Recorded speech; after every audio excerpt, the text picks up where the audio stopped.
बिस्मिल्लाहिर्रहमानिर्रहीम। अस्सलाम वालेकुम नाज़रीन, आप देख रहे हैं program current affairs with Sheikh Yunus और मैं हूं नायाब बतर।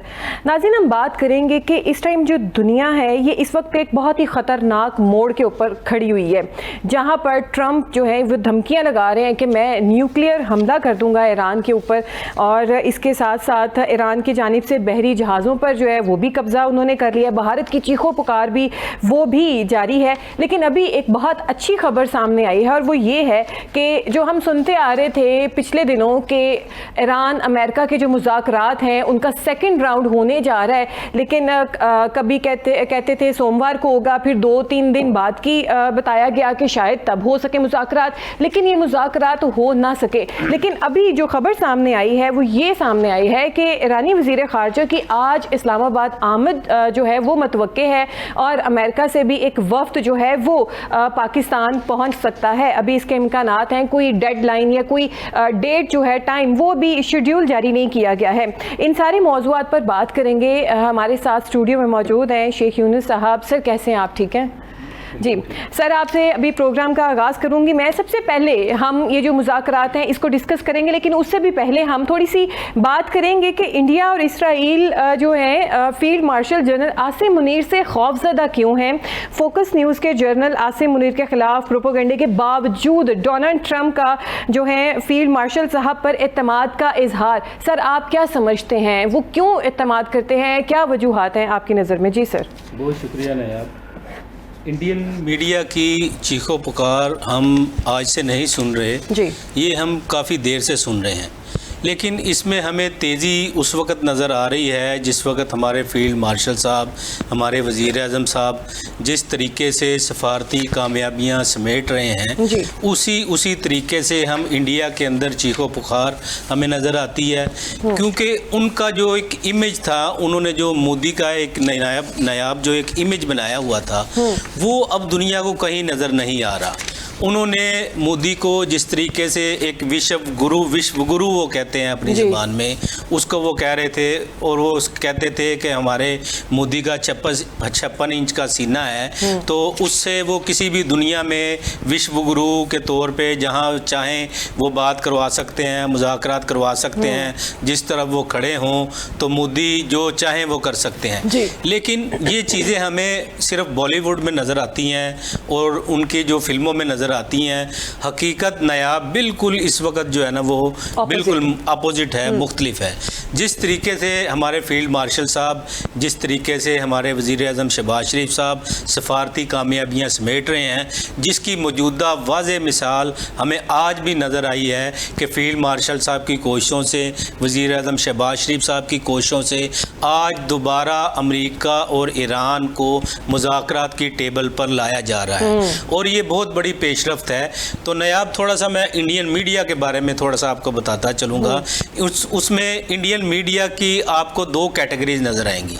उसमें एक कैटेगरी में आपको जो गोदी मीडिया नज़र आता है, जिसमें एक उनका बहुत ही जो समझे के सबसे जो इस वक्त जो इस क्रिटिकल जो है ना वो पोजीशन पे है, उनका एक मेजर गौरव आ रही है। आप उसकी तो बात ही ना करें, उसके बारे में ये कहा जाता है कि 6 साल इसने इंडियन आर्मी की जो है ना वो जॉब की। उसके बाद जिस वक्त किसी मिशन पे इसको भेजा जाना था, किसी मिशन पे इसको भेजा जाना था जहां इसको ये था कि मुझे गोली ना लग जाए या मेरी कोई जिस्मानी तौर पे मुझे कोई नुकसान ना पहुंच जाए, तो इसके जो मेट्स हैं, जो इसके जो साथ वाले लोग हैं, वो ये बड़ा वाज़े तौर पे कहते हैं कि मेजर गौरव आर्य ने साबन का पानी पी लिया, उससे इसका पेट खराब हो गया और वहाँ से जो है ना ये भाग निकला। इसकी बैकग्राउंड ये है मेजर गौरव आर्य की। उसके बाद अर्नाब गोस्वामी है, उसके बाद रुबिका खालिद है। ये तो सारे आप एक साइड पे कर दें, ये तो गोदी मीडिया का वो है। ये समझो कि गोदी उसके मीडिया के ये इसके नरेंद्र मोदी के, आप इनको पपेट्स कह सकते हैं, आप इनको दलाल कह सकते हैं, आप इनको जो लफ्ज़ इस्तेमाल करना चाहें वो कर सकते हैं। जो इंस्ट्रक्शन उनकी तरफ से, मोदी की तरफ से इनको आती हैं, ये वही बोलते हैं। अच्छा, उसके बाद उनका कुछ ऐसा मीडिया है जो न्यूट्रल रह के बात करता जी। है। उसमें हमें अशोक कुमार पांडे नज़र आते हैं, अभिषेक शर्मा हैं, रवेश कुमार हैं और दूसरे उस कैटेगरी के लोग हैं जिन लोगों को पूरी दुनिया में सुना जाता है। उनको सुना जाता है और उनकी बात वो एक न्यूट्रल रह के बात करते हैं। लेकिन फील्ड मार्शल आसम मुनीर साहब के मामले में, हमारे वज़ीर आज़म शहबाज शरीफ साहब के मामले में, ये वाला मीडिया भी आपको बिल्कुल उनके अपोजिट जो है ना वो नज़र आ रहा है। और जिस तरीके से फील्ड मार्शल साहब, हमारे वज़ीर आज़म शहबाज शरीफ साहब 10 मई को जिस तरीके से हमने जंगी महाज पे उनके खिलाफ हमने कामयाबियाँ हासिल की, तो उसी तरीके से सफारती महाज पर भी हमारे फील्ड मार्शल साहब और हमारे शहबाज शरीफ साहब वो आपको बड़ा वाज़े तौर पे नज़र आते हैं। तो नायाब अगर हम ये देखते हैं, थोड़ा सा हम पीछे जाएं, जिस वक्त ईरान की जंग शुरू नहीं हुई थी उसी वक्त हम देखते हैं कि मोदी हमें इसराइल के अंदर, इसराइल की पार्लियामेंट में उसको कैंसट कहते हैं, तो वहाँ खड़े होकर इसराइल की हिमायत में नज़र आए। और ठीक फ़ौरन 2 दिन बाद जो है ना पाकिस्तान के ख़िलाफ़ भी एक महाज शुरू होता है अफ़गानिस्तान में, और ठीक जो है ना इसराइल के जो वहाँ उनके दौरे के दौरान ही ईरान पर हमला हो जाता है। अब हम ये देखते हैं कि जिस तरीके से ये इंडिया ने इसराइल के साथ रहकर अपने ये जो सारे मामला शुरू किए, और पाकिस्तान ने उसके बाद हम ये देखते हैं जिस वक्त आयतुल्ला खामनेई साहब को शहीद किया गया उस वक्त भी नरेंद्र मोदी खामोश था, जिस वक्त ईरान पर हमला किया गया उस वक्त भी नरेंद्र मोदी खामोश था, जिस वक्त मनाब के अंदर जो शदरा तैयबा स्कूल था 167 बच्चियों को शहीद किया गया उस वक्त भी नरेंद्र मोदी खामोश था।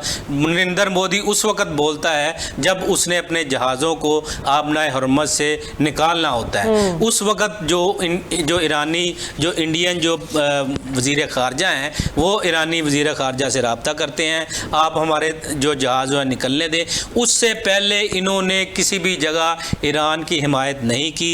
ईरान की किसी भी जगह जो ईरान पर जुल्म किया गया, जो बर्बरियत की गई, उन्होंने किसी भी जगह इसकी जो है ना मजम्मत नहीं की। तो नायाब ये जो न्यूट्रल मीडिया है, अभी कल जो है ना वो अशोक कुमार पांडे का हम देख रहे थे, उन्होंने बड़ा वाज़े तौर पे ये कहा, फील्ड मार्शल साहब को एक 40 मिनट के व्लॉग में उनको टारगेट किया और वो ये कह रहे थे कि फील्ड मार्शल साहब को ईरान भी बुरा भला कह रहा है, अमेरिका भी बुरा भला कह रहा है।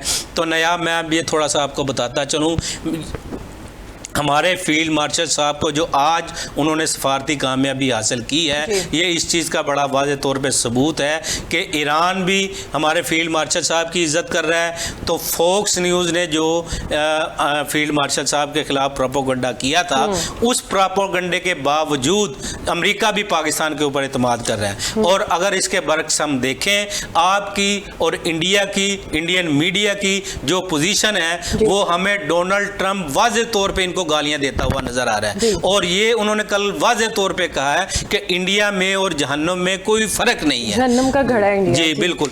तो नायाब ये देखें कि जिस तरीके से हमारे फील्ड मार्शल साहब की इंडियन मीडिया के ऊपर अशोक कुमार पांडे ने कल जिस तरीके से कहा है, तो हम इसकी जो है ना वो मजम्मत करते हैं और इनको कहते हैं, इन अकल के अंधों को कहते हैं कि आप न्यूट्रल रह के देखें कि पाकिस्तान की सफारती कोशिशों से जो दुनिया में अमन कायम होने जा रहा है, कितने लाखों लोगों की जान जो फील्ड मार्शल साहब जो है ना वो बचा रहे हैं। आज जो है ना रूसी वज़ीर ख़ारजा ने हमारे इसहाक डार साहब से बात की है और उन्होंने फील्ड मार्शल साहब के तामीरी किरदार को सराहा है। जो लोग अकल के अंधे नहीं हैं, जो लोग कुछ बाशऊर लोग हैं, वो पाकिस्तान की इन कोशिशों को, इन सफारती कोशिशों को, पाकिस्तानी की जंग रुकवाने की कोशिशों को, वो इनको तामीरी अंदाज में देख रहे हैं। लेकिन ये जो इंडियन मीडिया है, ये बिल्कुल जिस तरह इनकी चीखों पुकार है, इनकी चीखों पुकार इसलिए थी कि कल जब ईरान ने इनका जहाज़ जो है ना कब्जे में ले लिया, तो क्या इनको ये शर्म नहीं आई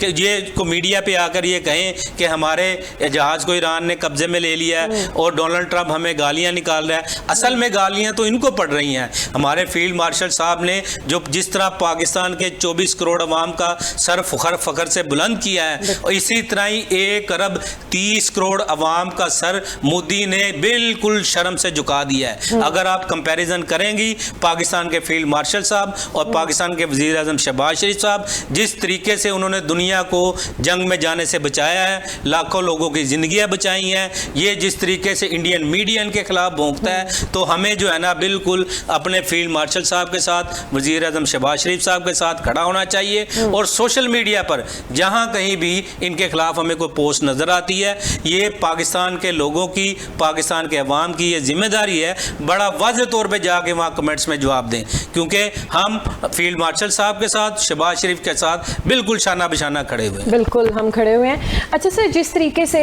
आपने गुफ्तगू में कहा, इसमें कोई शक नहीं है कि हमारे फील्ड मार्शल साहब ने और प्राइम मिनिस्टर साहब ने ये जो एक सिचुएशन पूरी दुनिया में बनी हुई थी, वर्ल्ड वॉर 3 की तरफ सूरत हाल जा रही थी, लेकिन इसको बहुत टेक्निकली और बहुत खूबसूरती के साथ फील्ड मार्शल साहब ने और प्राइम मिनिस्टर साहब ने इसको हैंडल किया है। और देखें कि किस तरीके से ईरान और अमेरिका, इनके दरमियान इस कदर टसल थी, 40-50 साल इनके दरमियान जो है एक रंजिश थी, गुस्सा था, और उनको एक पेज के ऊपर ले आना, एक टेबल के ऊपर ले आना। अब सर, जिस तरीके से हम ये खबरें सुन रहे थे कि इनका अमेरिका का डेलीगेशन भी आएगा सेकंड राउंड के लिए मुज़ाकरात के, और उधर से ईरान का डेलीगेशन भी आएगा, लेकिन ताहाल ये हो ना सका। आज फिर एक बहुत बड़ी डेवलपमेंट हुई है कि ये खबर आई है कि ईरानी वज़ीर ख़ारजा की आज इस्लामाबाद आमद मतवक्के है। उधर से जो अमेरिकी डेलीगेशन है, अमेरिकी वफ्द है, वो भी आएगा पाकिस्तान। और सर, आप क्या समझते हैं, क्या अब वाकई में वो आएंगे, मुज़ाकरात का जो सेकंड राउंड है वो कंप्लीट हो सकेगा? जी बिल्कुल नायाब, मैंने जिस तरह आपको पहले भी बताया है, जिस तरह से पाकिस्तान की सफारती कोशिशें, पाकिस्तान के जो फील्ड मार्शल साहब हैं और हमारे वज़ीर आज़म साहब हैं, जिस तरीके से इन्होंने जिसमें जंगबंदी में तोसीह करवाई, जंगबंदी में तोसीह के बाद अब जिस तरीके से जो डेडलॉक था, और जिस तरीके से डेडलॉक के दौरान जो है ना अब ये दोबारा फिर जो है ना ईरान के जो वज़ीर ख़ारजा हैं अब्बास अराग़ची साहब, वो भी आ रहे हैं। तो कल आज शाम तक जो अमेरिका का भी वफद वहाँ से रवाना हो जाएगा। तो मेरे ख्याल में ये चीज़ें बैठ के ही मामलाती मुज़ाकरात हल होंगे। ये कोई छोटी चीज़ तो है नहीं। इसमें बातचीत से जिस तरीके से दोनों तरफ से लचक दिखाई जा रही है, जिस तरीके से फील्ड मार्शल साहब दोनों तरफ को साथ लेकर चल रहे हैं, तो आने वाले दिनों में इंशाल्लाह ताला कुछ ना कुछ हमें खुशखबरी मिलेगी। मतलब कि ये जो वफ्द है, ये जो अभी मुमकिन कहा गया है कि आ सकते हैं, तो ये सच में आ सकते हैं। अच्छा सर, आगे बढ़ते हैं। अब जो ये सूरत हाल है और जिस तरीके से अमेरिका की तरफ से भी लचक दिखाई जा रही है, लेकिन ईरान की हम बात करें तो ईरान जो है वो डटा हुआ। उन्होंने कहा है कि हम साल हर साल भी लड़ने के लिए तैयार हैं अपने हक के लिए, लेकिन अमेरिका जो है वो यहाँ पे थोड़ा सा नज़र ही आ रहा है कि सरेंडर कर रहा है। आप क्या समझते हैं कि अमेरिका की जंगी पॉलिसी क्या कमज़ोर हो रही है, या ये सिर्फ एक हिकमत अमली है, सिर्फ टाइम गेनिंग है कि उसके बाद फिर ये लोग कुछ ना कुछ करेंगे? नायाब, इसमें जो मौजूदा सूरत हमें जो नज़र आ रही है, उसमें हमें ये बड़ा वाज़े तौर पे ये चीज़ आ रही है कि अमेरिका लचक दिखाता आ रहा है। उसमें पिछले प्रोग्राम में भी हम डिस्कस कर चुके हैं। उसमें अमेरिका के पास बहुत सारी वजूहात हैं कि जिसकी वजह से जो अमेरिका ये लचक दिखा रहा है। उसमें जो सबसे जो मेन चीज़ है वो ये है कि अमेरिका के पास इस वक्त जो है वो हथियारों की कमी हो गई है। अच्छा। तो इसके जो अभी हमें तकरीबन जो समझ लें कि जो उनके जो वाशिंगटन न्यूयॉर्क टाइम्स हैं उसकी रिपोर्ट के मुताबिक, और जो उनके वहाँ इदारे हैं उनकी रिपोर्ट्स के मुताबिक, वो बड़ा वाज़े तौर पे जो उनके कुछ यूनिवर्सिटीज़ हैं उनकी भी रिपोर्ट्स ये आई हैं। तो वो ये कह रहे हैं कि अमेरिका के पास जो पहले 4 हफ्तों के अंदर जो उनके टोमाहोक मिसाइल थे, उनका 50% से ज़्यादा ज़ख़ीरा इस्तेमाल हो चुका है। और नया मैं ये आपको बताता चलूँ, ये जो टोमाहोक मिसाइल है, इसकी जो प्रोडक्शन पर मंथ है वो सिर्फ और सिर्फ 8 मिसाइल की प्रोडक्शन है, और एक साल में सिर्फ 96 जो है ना आप ये बना सकते हैं अगर आप अमेरिका फुल कैपेसिटी से इनको बनाए। और पहले 4 हफ्तों के दौरान तकरीबन 270 के करीब टोमाहोक मिसाइल जो CNN की रिपोर्ट के मुताबिक हैं, 270 के करीब ये टोमाहोक जो अटैक मिसाइल हैं वो जो है ना वो इस्तेमाल किए जा चुके थे। तो उसके बाद हम जो इंटरसेप्टर्स इनके देखते हैं, जिसमें पैट्रियट है, जो थार्ड है, जिसकी मालियत तकरीबन कुछ 4 मिलियन के करीब बनती है एक इंटरसेप्टर की, वो जो इस्तेमाल हुए हैं जो UAE के अंदर, जो उसके बाद हमने इसराइल के अंदर जहाँ जहाँ इनकी जो अमेरिकन बेसिस थी वहाँ, तो वहाँ हमें ये बड़ा वाज़े तौर पे नज़र आ रहा है कि इनकी भी जो तादाद है, जो पहले 4 हफ्तों 28 फरवरी से लेके जो 4 हफ्तों के दौरान जो ये तकरीबन 50% के करीब इनका भी ज़ख़ीरा ख़त्म हो चुका है। ये जो पैट्रियट है, जो नायाब, मैं आपको थोड़ा सा और बताता चलूँ, इसके एक इंटरसेप्टर की कीमत तकरीबन $4 मिलियन के करीब बनती है। और ये $4 मिलियन इनकी जो कीमत है, उसके बाद हम इसको अगर थर्ड मिसाइल की तरफ आएँ, वो लॉन्ग रेंज जो है ना इंटरसेप्टर है, वो उसकी कीमत इससे भी ज़्यादा है। और एक और चीज़ मैं आपको थोड़ा सा बताता चलूँ, ये जो 4 मिलियन का इंटरसेप्टर है, इसको पूरी बैटरीज के साथ पूरा एक पैकेज बना के ये तकरीबन 1.26 इंटरसेप्टर होते थे इसके साथ, और कुछ बैटरीज होती थी। ये एक पूरा सिस्टम जो है ना यूरोपियन ममालिक को $1.2 बिलियन में दिया जाता था। इतना महंगा सिस्टम जो है ना वो खलीजी ममालिक को दिया जाता रहा। अच्छा, इसकी जो ओवरऑल रिपोर्ट्स हैं, न्यूयॉर्क टाइम्स की हैं, कुछ जो है ना उनके इदारे हैं, यूनिवर्सिटीज़ हैं, और CNN की रिपोर्ट के मुताबिक ये है कि अमेरिका के पास तकरीबन 60% के करीब जो उनका असला है वो ख़त्म हो चुका है। अगर इन जो 4 दिनों में ये जो असला इस्तेमाल किया गया है, इसकी जो अगर आप कास्ट पे जाएं, जो अमेरिकन जो मिलिट्री है, उन्होंने जो अदादो शुमार जो दिए हैं, वो तकरीबन उन्होंने दिए हैं कि अमेरिका का इस जंग के अंदर जो है वो $55 बिलियन खर्चा है। लेकिन नायाब, इस रिपोर्ट के आने के बाद वहाँ की जो हार्वर्ड यूनिवर्सिटी है, उन्होंने ये बड़ा वाज़ेह तौर पे कहा है कि जो अमेरिकन मिलिट्री ये जो अदादो शुमार दे रही है, ये बिल्कुल गलत है। ये गलत इसलिए है क्योंकि ये जो असला बनाया गया था, ये $55 बिलियन का जो बनाया गया था, ये आज से 12 साल पहले बनाया गया था। ये जो इस्तेमाल अब हुआ है, ये जो 4 दिनों के अंदर जितने भी मिसाइल 11,000 उन्होंने जो असला है वो इस्तेमाल किया है, अगर ये दोबारा बनाया जाए तो इसकी कास्ट तकरीबन जो हार्वर्ड यूनिवर्सिटी की रिपोर्ट के मुताबिक वो $1 ट्रिलियन बनती है।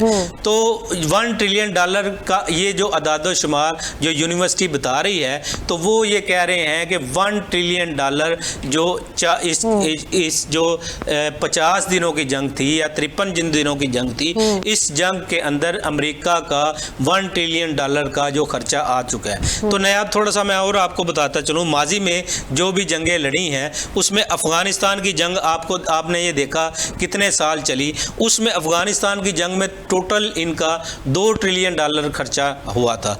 उसके बाद हमने इराक की जंग में देखा, इराक की जंग में ये तकरीबन $3 ट्रिलियन का खर्चा हुआ था। अच्छा। इसके बाद जो है ना, जो वियतनाम की जंग तकरीबन 18 साल चली, उसमें भी इनका $1.5 ट्रिलियन खर्चा हुआ था। लेकिन ये जो जंग हुई है, ये जो ईरान के साथ जो जंग हुई है, ईरान ने इस तरीके से अमेरिका के साथ जंग लड़ी है कि इस तरीके से उन्होंने अपनी अकल के साथ ये जंग लड़ी है, ऐसी हिकमत अमली के साथ वो जंग लड़ी है कि उनका 20,000 रुपये का जो शाहिद ड्रोन था, इनका $4 से $5 मिलियन का इंटरसेप्टर जो वो समझे कि वो मुकाबल होता था। यहाँ वहाँ से उनका 20,000 का जो शाहिद ड्रोन आता था, यहाँ जो इनका जो इंटरसेप्टर इसराइल के अंदर या दूसरे जो बेसिस हैं या खलीजी ममालिक हैं, वहाँ जो इंटरसेप्टर उसको इंटरसेप्ट करता था, तो वो तकरीबन $4 मिलियन का होता था। तो उसके साथ साथ नायाब उन्होंने ये किया था, कुछ फेक ड्रोन्स भी बनाए हुए थे, जिनके ऊपर तकरीबन समझ लें कि सिर्फ इंजन और जहाज ही होते थे, लेकिन वो फेक ड्रोन्स का एक काफिला जाता था। उसके साथ उन्होंने एक और टेक्नोलॉजी इस्तेमाल की जिसको क्लस्टर जो है ना मिसाइल कहते हैं। वो एक मिसाइल 80 टुकड़ों में बढ़ जाता था। उन 80 टुकड़ों को इंटरसेप्ट करने के लिए $4 मिलियन का एक इंटरसेप्टर आता था, वो पैट्रियट होता था, और जो वो दूसरा वो थर्ड मिसाइल इंटरसेप्टर इस्तेमाल होता था। तो इस तरीके से जो अमेरिका का जो हार्वर्ड यूनिवर्सिटी है उसके मुताबिक जो एक्सपेंस आ चुका है वो तकरीबन $1 ट्रिलियन आ चुका है। तो इस अदादा शुमार को जो हार्वर्ड यूनिवर्सिटी पेश कर रही है, तो उसमें ये कह रहे हैं कि ये जो 50 दिनों के अंदर अमेरिका ने जो असला इस्तेमाल कर लिया है, अगर हाँ अमेरिका इसको पूरी कुव्वत के साथ अगर बनाए, अपनी पूरी मशीनरी लगा दे और तमाम जो लोगों जो कंपनीज हैं उनके साथ मुआहदे किए जा रहे हैं, तो ये तकरीबन $1 ट्रिलियन इनको जो है ना वो मज़ीद लगेंगे। फिर इनके पास वो उतने जो है ना मिसाइलों के, इंटरसेप्टर्स के और जो इनके जो अटैक मिसाइल हैं उनके, वो फिर इनके पास असला जो है ना वो आएगा। तो नयाब इस ये मौजूदा सूरत हाल में ये एक चीज़ हमें बड़े वाज़े तौर पे नज़र आती है कि अमेरिका के पास इस वक्त असला मौजूद नहीं है। तो इसीलिए वो अमेरिका बार बार जो है ना मुज़ाकरात में तोसी करता है, बार बार जो है ना मुज़ाकरात में तोसी के बाद वो टेबल के ऊपर आके बैठता है। उसके बाद जिस भी महाज के ऊपर आप ईरान को देखते हैं, अमेरिका का वो मुकाबला हमें करता हुआ नज़र आ रहा है। जो मेन वजह मेरे ख्याल में वो ये है कि जो अब जो नज़र भी आ रही है वो ये है कि अमेरिका के पास जो है ना इस वक्त मिज़ाइलों की और उनके इंटरसेप्टर्स की और उनका जो ज़ख़ीरा है उसकी वाज़े तौर पे कमी आ चुकी है। बिल्कुल वाज़े तौर पे कमी आ गई। और सर देखें जिस तरीके जितना बजट आ गया है 50 दिन की जंग पे, जैसे आपने बताया वियतनाम 18 साल वो जंग चली और इस तरीके से इतना बजट वहाँ नहीं आया जितना यहाँ पे 50 दिन में आ गया। अच्छा सर, अब जिस तरीके से ये मिज़ाइलों की हम बात करें कि अमेरिका के पास कमी हो रही है इन सारी चीज़ों की, जंगी हथियारों की, तो एक CNN की एक रिपोर्ट ये भी खबरें गर्दिश कर रही हैं कि अमेरिका जो है वो ईरान के ऊपर न्यूक्लियर हमला करने वाला था, लेकिन उनको किसी जनरल साहब ने रोका। वो कौन से जनरल साहब थे जिन्होंने रोका, किनके कहने पे ये रुके, और क्या ये वाकई अमेरिका ईरान के ऊपर न्यूक्लियर हमला करने वाला था? जी बिल्कुल नयाब, CNN की रिपोर्ट के साथ साथ हमें जो फार्मर CIA एनालिस्ट हैं लैरी जॉनसन, जो समझे कि बड़ी एक अच्छी और मोतबर आवाज़ जो है ना अमेरिका के अंदर मानी जाती है, लैरी जॉनसन ने बड़ा वाज़े तौर पे आकर मीडिया के ऊपर इस बात का इंकशाफ किया है कि डोनाल्ड ट्रंप ईरान पर न्यूक्लियर हमला करने वाले थे। तो ये वाइट हाउस के अंदर एक मीटिंग हुई, लैरी जॉनसन ये बताते हैं उस आर्टिकल में, और उन्होंने बड़ा वाज़े तौर पे आके एक इंटरव्यू के दौरान भी ये बताया है कि वाइट हाउस में एक मीटिंग हुई जो इनके American joint chief of staff हैं जनरल डैन केन, उनको अमेरिकन जो जनरल कैन कहते हैं वो बड़े मशहूर हैं, जो उनके पास जो है ना ये इख्तियार मौजूद है कि न्यूक्लियर कोड उनके पास है। तो लैरी जॉनसन ये कहते हैं कि जिस वक्त ट्रंप वाइट हाउस में मीटिंग हुई, जनरल कैन भी मौजूद थे, उसके साथ साथ पीट हेग्सेट भी मौजूद थे, उसके साथ उनकी जो सीनियर जो मिलिट्री जो लोग थे वो भी उस वक्त मौजूद थे। और उन्होंने ये आप ये कह लें कि जिस वक्त ये मीटिंग हो रही थी वो तकरीबन वो बताते हैं कि 22 अप्रैल को ये मीटिंग हो रही थी। तो उसमें ये मीटिंग में general can say Donald Trump ने बड़ा वाज़े तौर पे न्यूक्लियर कोड मांगा कि हम ईरान पर न्यूक्लियर हमला करने जा रहे हैं, आप हमें न्यूक्लियर कोड दें। तो जिसकी जनरल कैन ने बड़ी वाज़े तौर पे मुखालफत की। लैरी जॉनसन ये लिखते भी हैं और ये उन्होंने इंटरव्यू में बताया भी है कि जिस वक्त डोनाल्ड ट्रंप ने, पीट हेग्सेट ने ईरान के ऊपर न्यूक्लियर हमला करने की बात की, जनरल कैन ने वाज़े तौर पे ये मौका इख्तियार किया, हमें ईरान से कोई ख़तरा मौजूद नहीं है, ईरान से ख़तरा इसराइल को है, दूसरे ममालिक को है, तो इसलिए ईरान से हमें कोई ख़तरा मौजूद नहीं है, इसलिए हम ईरान पर न्यूक्लियर हमला नहीं करेंगे। तो नयाब इसमें एक टेक्निकल पॉइंट भी है अमेरिका के अंदर कि अमेरिका का जो भी सदर आता है उसके पास ये न्यूक्लियर बम गिराने का इख्तियार मौजूद नहीं है। ये अमेरिका की जो मोस्ट सीनियर जो लीडरशिप है, मिलिट्री आप उनको कह लें, मिलिट्री जो लीडरशिप है, ये इख्तियार उसके पास है। जो अमेरिका के जॉइंट चीफ ऑफ स्टाफ हैं ये जनरल डैन केन, उन्होंने इस बात की वाज़े तौर पर मुखालफत की और इस बात पर लैरी जॉनसन बताते हैं और CNN की रिपोर्ट भी ये बताती है कि जिस वक्त जनरल कैन वाइट हाउस के उस दफ्तर से निकले उस वक्त वो बहुत गुस्से में थे और इनकी इस बात के ऊपर पीट हेग्सेट के साथ और इनके जो डोनाल्ड ट्रंप हैं इसके साथ बड़ी वाज़े तौर पे तलक कलामी हुई। तो ये CNN की रिपोर्ट के मुताबिक और दूसरे इदारों की रिपोर्ट के मुताबिक और लैरी जॉनसन की रिपोर्ट के मुताबिक ये वाज़े तौर पे क्लियर हो जाता है कि अमेरिका जो ईरान के ऊपर न्यूक्लियर हमला करने जा रहा था, लेकिन इनकी जो सिविल लीडरशिप है वो अमेरिका का ये हमला करने के लिए बिल्कुल तैयार थी, लेकिन अमेरिका की जो मिलिट्री लीडरशिप है जिसमें joint chief of staff general can है, उन्होंने इस हमले को रुकवाया, इस हमले की मुखालफत की और उन्होंने ये मौक़िफ़ इख्तियार किया कि ईरान से हमें डायरेक्टली कोई ख़तरा मौजूद नहीं है, ये इसराइल की जंग है, हम इसमें न्यूक्लियर वेपन का इस्तेमाल नहीं कर सकते। तो जनरल कैन की वजह से ये जो है न्यूक्लियर हमला वो रुका। और आज हमने जो डोनाल्ड ट्रंप का है बड़ा वाज़ेह तौर पे बयान ये देखा कि जिसमें उन्होंने कहा है कि आज की जो मेन जो हेडलाइन है तमाम अखबारों की ये है कि ईरान के ख़िलाफ़ हम न्यूक्लियर वेपन इस्तेमाल नहीं करेंगे। ठीक है, बिल्कुल ईरान के ख़िलाफ़ न्यूक्लियर वेपन इस्तेमाल नहीं करेंगे, क्योंकि सर देखें अगर न्यूक्लियर वेपन इस्तेमाल हो जाते हैं तो ये फिर जंग जो है वही वर्ल्ड वार 3 की शक्ल इख्तियार कर जाएगी। खैर नाज़रीन, अभी वक्त हुआ है ब्रेक का। ब्रेक पर जाने से पहले मैं आपको टॉपिक बताती चलूँ कि ब्रेक से आने के बाद हम जो है डिस्कस करेंगे कि पाकिस्तान ने एक और बहुत बड़ा जो मार्का है वो सर अंजाम दिया है। वो ये है कि UAE का जो कर्जा है वो सारा उतार दिया है, वापस कर दिया है। ये कितना खुशाइन है और किस तरीके से मईशत पे इसका असर पड़ेगा, लेकिन ये डिस्कस करेंगे एक ब्रेक के बाद।